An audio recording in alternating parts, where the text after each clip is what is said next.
여러분 안녕하세요. 귀로 듣는 자주인의 독서 교양 100권 대학의 성세비입니다. 오늘 2021년 11월 28일 11월을 이틀 남겨둔 현재 시각은 6시 4분입니다. 한 주간 잘 지내셨습니까? 53년째 경험을 하는 거지만 날이 짧은 이 느낌은 정말 쓸쓸합니다. 여러분은 어떠신지 모르겠습니다. 아직 이 시간인데, 아니 이것보다 훨씬 더 됐죠. 어두워진 지가. 네, 그렇습니다. 오늘의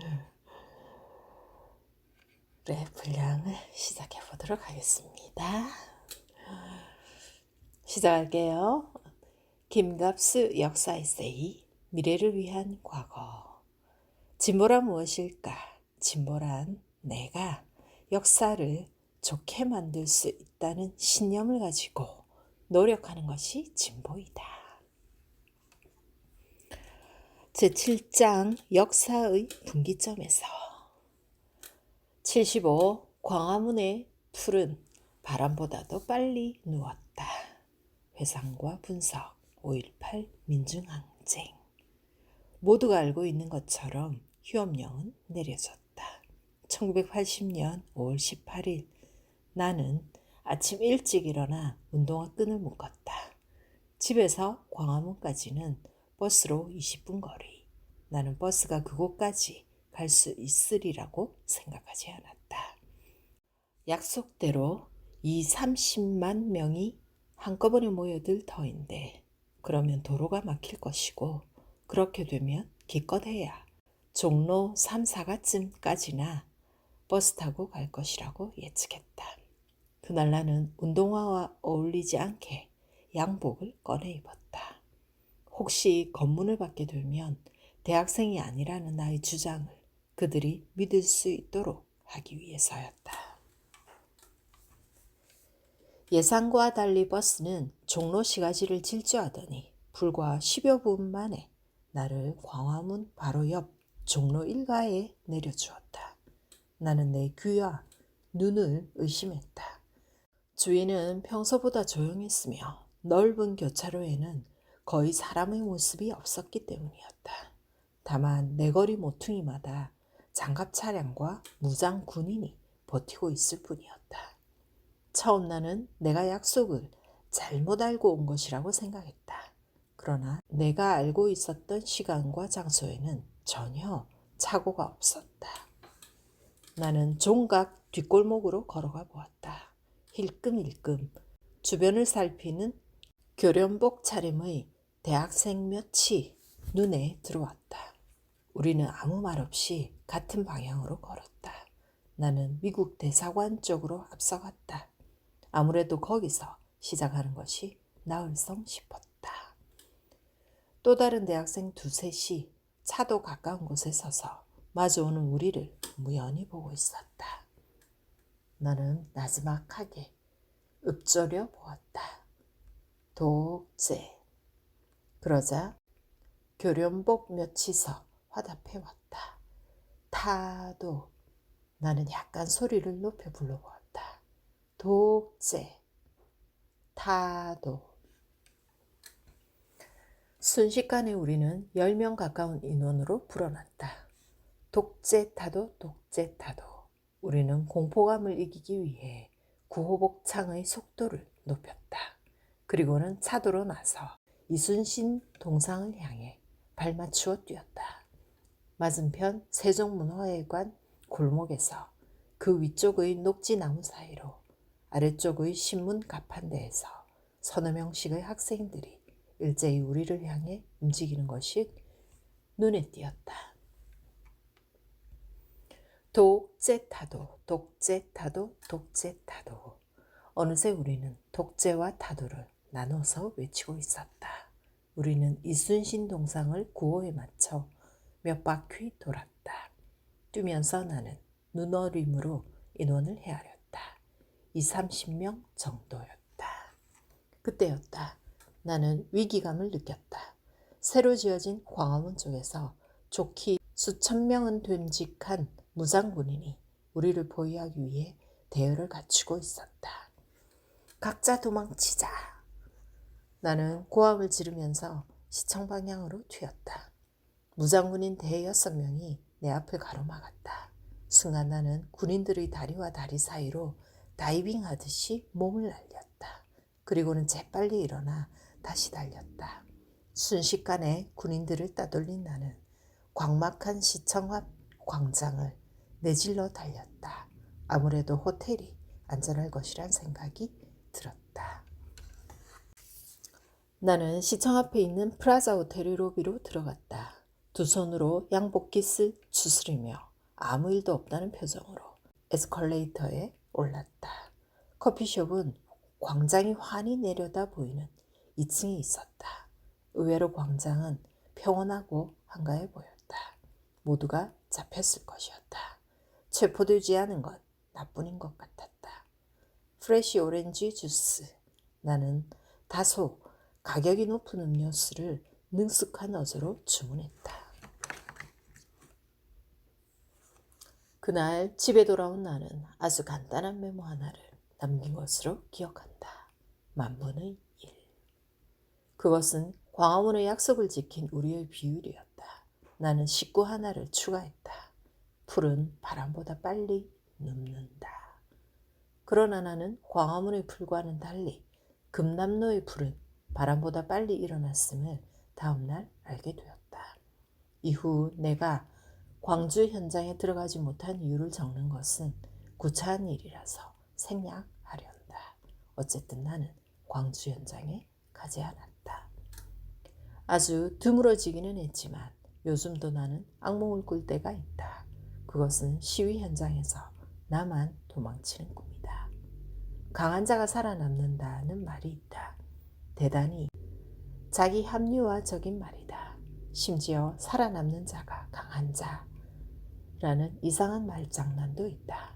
이런 말은 의도를 불문하고 1980년 광주에서 죽어간 특히 마지막까지 도청을 사수했던 분들의 숭고한 선택을 경멸하는 것이다. 76. 5.18 학살의 공범자들. 원격 교사범 박정희. 회상과 분석 5.18 민중항쟁. 목에 힘을 주고 패거리의 우두머리 같은 기질을 보이며 행세하는 전두환 소장은 정신 자세부터 정치적이었고 정치적 야망을 가지고 있었다. 정승화 육군 참모 총장. 주지하듯이 5.18은 12.12 군사반란에 저항한 항거였다. 박정희가 김재규의 총격으로 사망한 것은 1979년 10월 26일.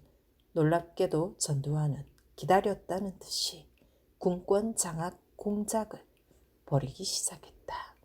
이것은 그가 평소에도 정권 욕망을 가진 정치 군인이었음을 알려주는 일이다.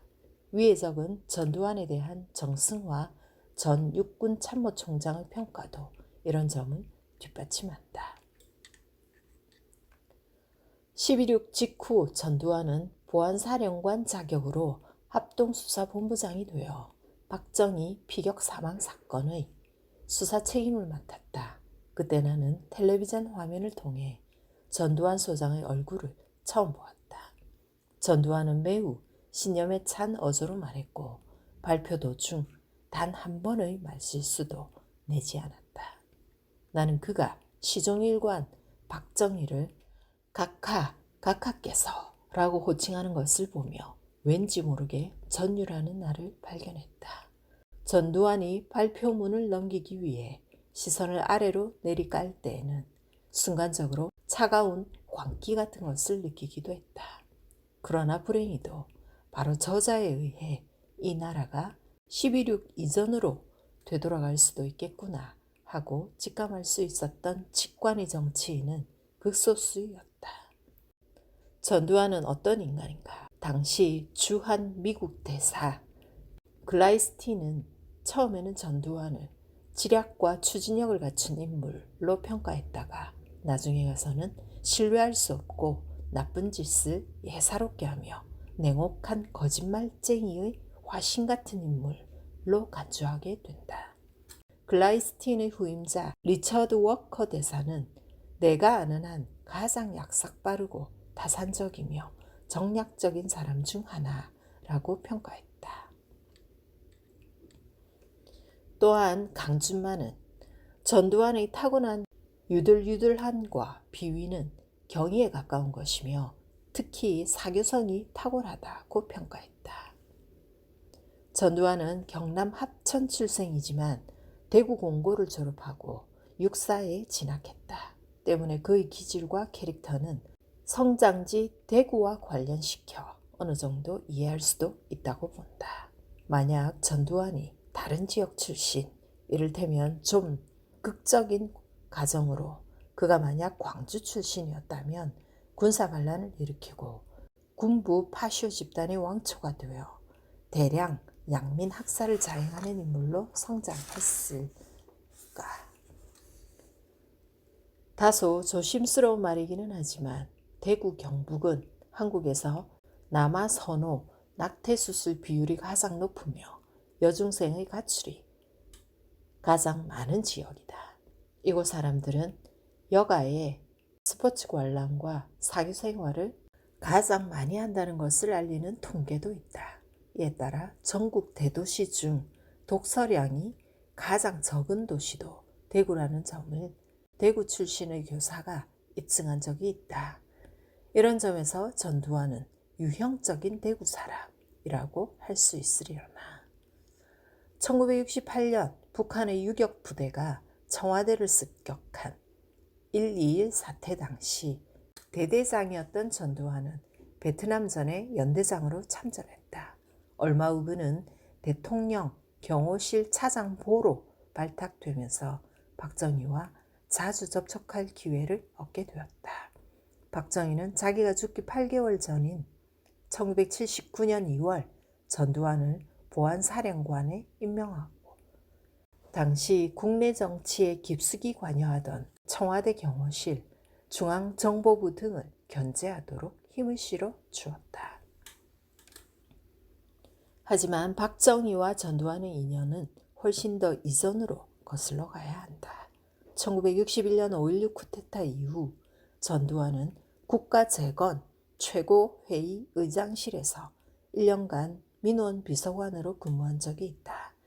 그때 박정희는 위관 장교에 불과한 전두환에게 정치 입문을 권했지만 그는 사양하고 군으로 복귀했다. 그러나 전두환의 군 생활은 시종일관 정치적이었다. 1964년 전두환은 노태우를 비롯한 소수의 육사 출신 장교들을 규합하여 사교 모임을 표방한 하나회를 결성했다.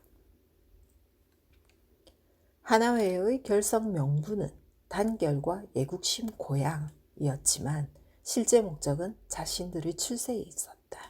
박정희는 하나회의 멤버들을 총회하면서 고속 진급과 금일봉 하달 등 각종 특전을 베풀어 주었다.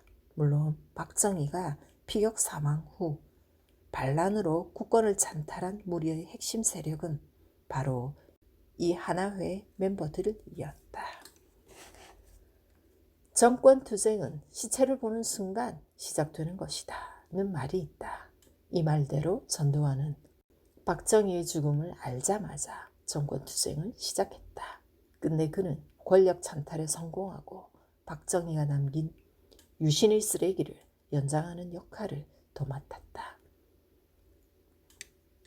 내심 그는 박정희의 후계자는 바로 나라는 생각을 가지고 있었는지도 모른다. 여기서 우리는 만약 박정희가 전두환에게 정치 바람을 불어넣지 않았더라면 5.18 같은 불행은 생기지 않았을 것이라고 추론해 볼 수 있는 일이다. 77. 서울의 봄과 삼김의 처신. 회상과 분석, 5.18 민중항쟁. 그해 5월 어느 날 기운 없이 집에 들어간 나를 보며 아버지가 말씀하셨다. 김대중 씨가 빨갱이였을 리는 없을 텐데. 주로 라디오만을 청취하던 아버지는 그날 텔레비전 화면을 열어놓고 있었다. 텔레비전에서는 김대중의 얼굴을 배경으로 수도 없이 많은 김일성 배지가 줄을 지어 내려오고 있었다. 아버지는 반신반의하고 계셨다. 그때 내가 아버지에게 느낀 것은 연민이었던 것 같다. 지금도 내 기억에 그때의 아버지는 유달리 늙은 모습으로 간직되어 있다. 흔히 봄은 민주를 상징하는 말로 쓰인다. 당연히 이 계절 언어는 독재를 뜻하는 겨울의 상대어로 나온 말이다. 1968년 체코 프라하의 봄, 1978년 중국 베이징의 봄이 있었다. 1980년 서울의 봄이 도래한 시점을 정확히 따지자면 그해 2월 29일부터라고 할 수 있다. 이날부로 김대중을 비롯한 재야 인사 678명에 대한 사면 복권 조치가 내려졌기 때문이다. 그러나 서울의 봄은 기획된 봄이었고 음모된 봄에 불과했다. 하지만 국민은 물론 정치 지도자들도 그것을 알지 못했다.